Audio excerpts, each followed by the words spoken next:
Yo, c'est parti. Petite histoire, donc c'est parti. Donc, on va faire une histoire d'horreur. C'est parti.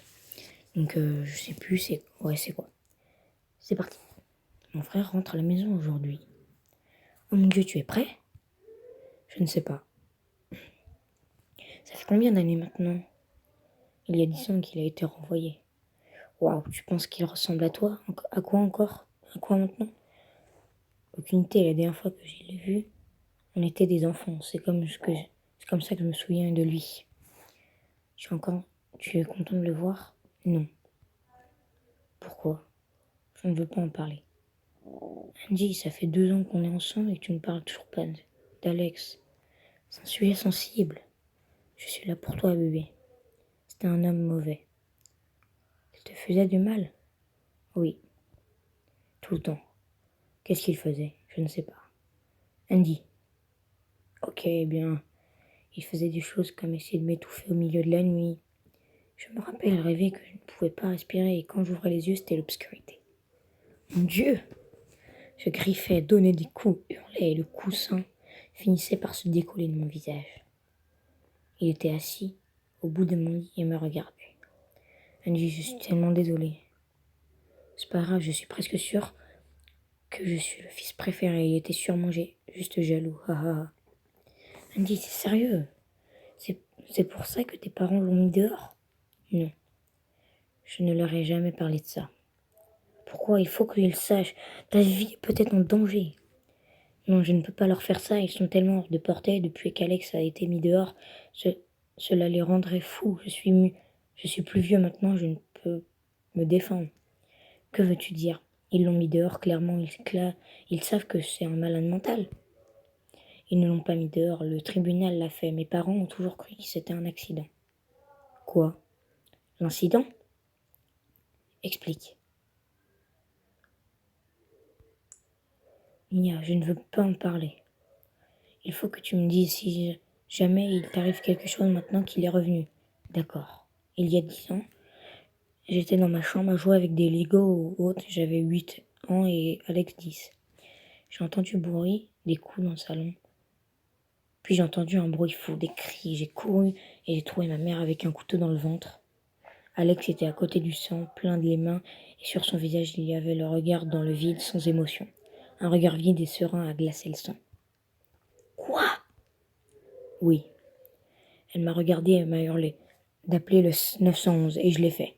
J'ai dit à l'opérateur qu'Alex avait poignardé ma mère. Mon Dieu, où était ton père? Au travail.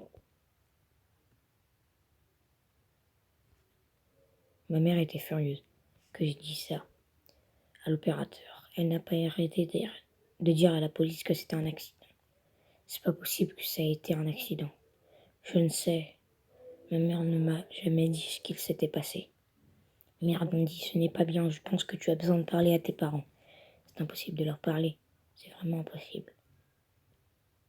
Ils sont persuadés que c'est ce qu'il s'est passé. Mais putain, Andy, vous êtes peut-être tous en danger. Écoute, on va parler plus tard, d'accord? Oh mon Dieu, mes parents viennent d'arriver. Tu vas bien? Comment est Alex? Il est bien, non? Il est bien maintenant. Il est différent. Que veux-tu dire? Il est calme, ne dit rien, ne dit pas grand-chose. Je crois qu'ils l'ont changé là-bas. Je peux venir demain pour le dîner, peut-être? Je dirais bien oui, mais je ne sais pas. Alex vient de rentrer, peut-être la semaine prochaine. Bon, j'ai envie de te voir, mais ok, je t'aime. Désolé bébé, je t'aime aussi. Le lendemain. Peut-être que j'ai tort, peut-être que je ne me souviens pas bien des choses. Que veux-tu dire? Il a l'air tellement déprimé, peut-être qu'il n'a réellement pas fait exprès de blesser ma mère. Je me suis toujours souvenu que c'était lui qui essayait de la tuer. Je ne sais pas, tu ne devrais pas douter de toi, ils lui ont sans doute donné des médicaments ou autre. Est-ce que vous avez parlé? Pas vraiment, il se morfond et ne parle pas vraiment. En fait, il n'a littéralement dit aucun mot. Il gromme et communique en disant et Le taré, je te dis. Il est enfermé à l'asile pendant 10 ans. Il est assurément plus taré que quand il y est rentré. Est-ce que tes parents t'ont dit quoi que ce soit à ce sujet? Non, mes parents ont toujours été distants et sombres depuis qu'il est parti.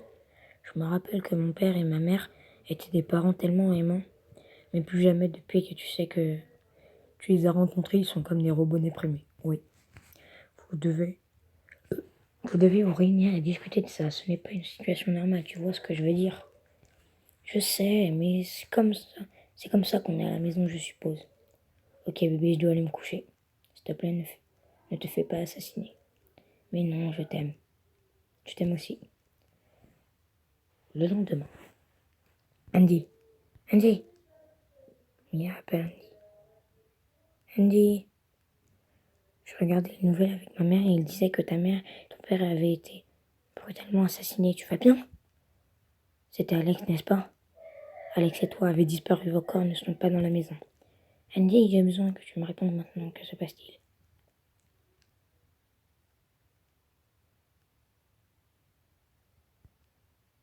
Je vais bien.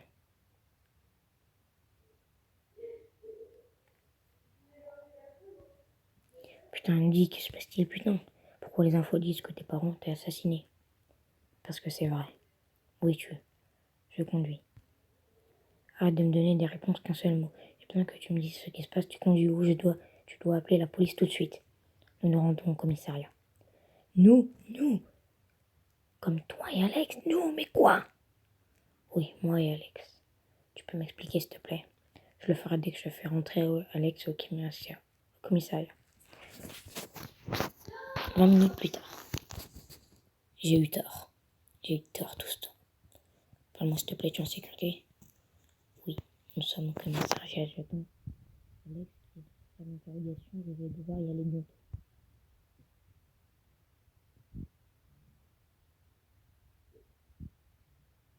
S'il te plaît, parle-moi. Je suis tellement inquiet, qu'as-tu fait? Tu vas tuer tes parents? Non, laisse-la. Oh mon Dieu, il est fou. Je suis tellement heureuse que tu allais bien. Mais arrête. Hein?